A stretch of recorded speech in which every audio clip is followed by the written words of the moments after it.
just cutting these holes through this, how much time it takes. Okay, we're here taking another tour, And then you got that shaft up in here. or should I say a tour, not another one. See? Just showing you how far it looks like it's going in. We got our tour guide right ahead of us.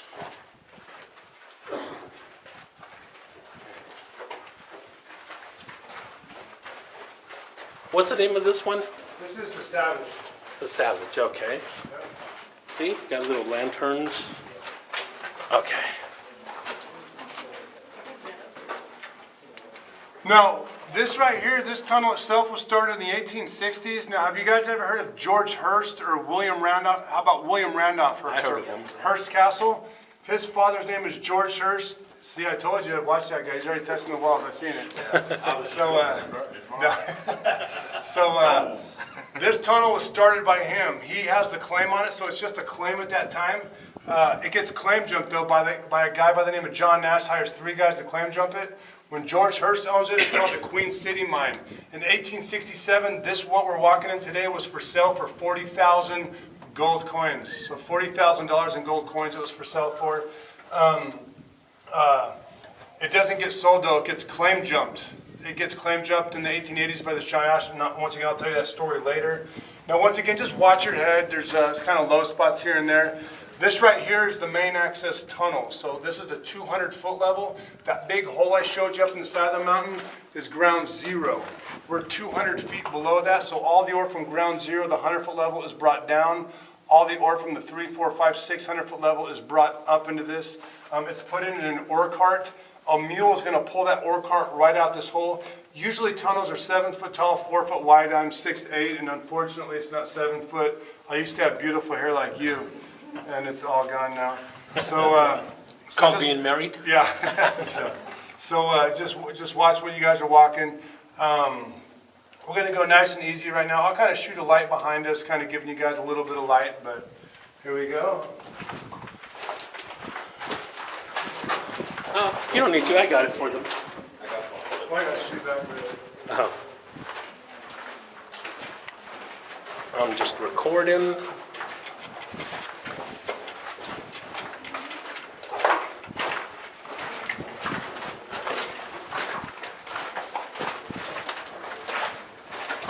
Oh, it's nice and cool in here.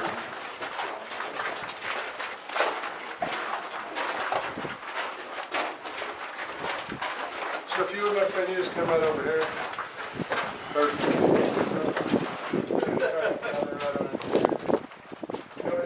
guys come right here. You guys know the They were in here filming just Friday and Saturday. You guys come out here. If you would take a few more steps over here. Perfect. All right. So once again, these guys are looking for quartz. So quartz is where the gold and silver is at. This is the main access tunnel. This is where the first quartz vein starts. So if you guys look right here by your heads, there's this quartz coming right through the rock right here. So here's your quartz. Wherever this rock goes, they go. Now what's happened here is an earthquake has happened right here, and it's fractured this ground deep. It could be 20 to 60 miles deep in the surface. A lot of gold, silver, copper, iron is deep in the earth. The farther you go, the hotter it gets down there. It's, 2,000, 3,000, 4,000 degrees down there. Your iron at 2,600 degrees is totally liquefied. Gold's about 1,400 degrees, totally liquefied deep down in the earth. When this earthquake happens, it gives this pressure. There's a lot of steam in the ground, so a lot of water in the ground, very hot, builds up pressure. When the earthquake happens, that steam starts shooting right up the crack caused by the earthquake, and it's carrying with it that liquefied gold and silver from deep down. It comes shooting right up this crack. It's cooling down rapidly, crystallizing, forming the quartz itself. Wherever the gold, silver, copper is at, when it cools down is where it stays in this rock until it erodes out of the top of the mountain or until it's mined out of the mountain itself. When the earthquake does happen itself, you can see all the quartz veins and stuff on the walls right here. Once again, that's just the steam filling all those cracks. If there's no quartz in the rock, it's guaranteed right here there's no gold or silver in that rock. It's with the quartz. So once again, that happens. It cracks the ground straight through here, straight down. So literally, if I dug this ground away right here, this white quartz vein is continuing straight down. That's why this mine's 600 feet deep, because this quartz vein is just continuing farther and farther down. So the farther they go, the quartz vein could be big, it could be small, it could be all over the place. So there's about 9 different levels from here, from the ground zero to the 600-foot level that they have on here. What this is right here, this is a stilt. This is where this quartz vein goes, but it goes from like the 6 inches and it jumps up to a foot, 18 inches, 2 foot wide, going this way, down, up, and they're gonna start digging everything out, going that way right there. Like I was explaining earlier, some of you guys missed it, but what we're walking in was done with a single jacket drill bit. So literally they're just putting this on the rock and they're just gonna start drilling a hole 3 foot into the rock. So this is just a starter bit. It's gonna get longer and longer and longer. He helped me earlier here, but I'm gonna hit this hard. Can you hold this for me? Sure. I ain't afraid of no hit. No. See, you're gonna go far in life. He said no. Yeah. I was just gonna put it right here. Yeah. They call me lightning, like I was telling them, because I don't strike twice in the same spot. But jackhammers. So what we're walking with started with the drill bits like that. Jackhammers do come along right then. This is airline. So these air hoses right here, all it is just a canvas. Let's see, my hand's gone, but this is a canvas right here. There she blows. Canvas. There's no plastic, rubber type of nothing holding any hose in. Coil wrap around it. What they would do, how does canvas and metal coil hold air in? Wax coating. Very similar. It was actually well blubber. So well blubber was very popular in 1800s, all the way into like the 1920s in your perfumes. Well blubber. This would be soaked into it, marinated, and it still leaks a lot, but what they would do is they do a solid tube to where they're working. The last 50 to 100 feet, it turns into this hose like this. And there's an on-off valve so they can, so the air doesn't just leak all over the place. So we're going to be coming into this next room here. Keep this guy in your arms, and we're good. So we're just going to go single file over here, so just kind of follow me right on over here. Oh, thank you. Oh, all right.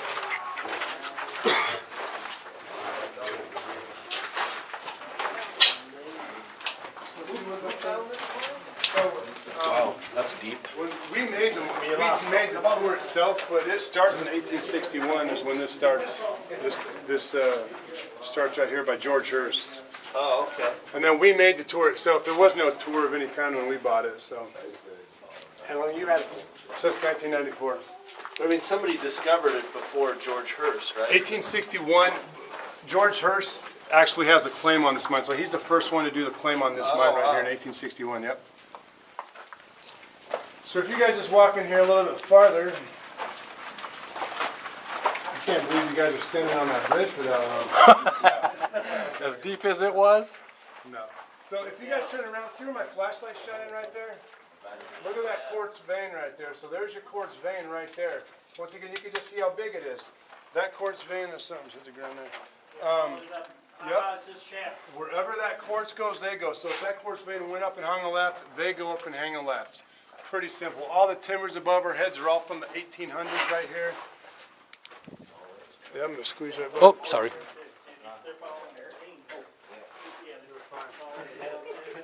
Oh, there's something up there. What that is? Some kind of canister or container or something. The canister. It's probably an air tank. Uh-oh, look down. If you're afraid of heights. So as you guys are walking in here, some places you can kind of see there's like a glowing green rock straight down over there. Right on the ground, you see that glowing green rock? That's one of the rarest rocks in our universe. It's called kryptonite. Oh no, I'm Superman. I gotta get out of here. If you would, my friend, just come right over here. That's a cord cap. Les's knows electricity on that cord down there. We're just single file line right up against the handle right here. Now once again, you guys can see in all the rock in front of us, you can see all of the white right in this rock. So once again, when the earthquake happened, that steam shot up and just fills all of those voids. Some of it looks like how the rock, what we're walking in is rhyolite. So this mountain is made out of rhyolite. It's a fairly hard rock. There's a 1 to 10 scale of hardness. A diamond is a 10. Gypsum is a 1. Granite itself is about a 7. Quartz is an 8 on the hardness. This rhyolite's a 5.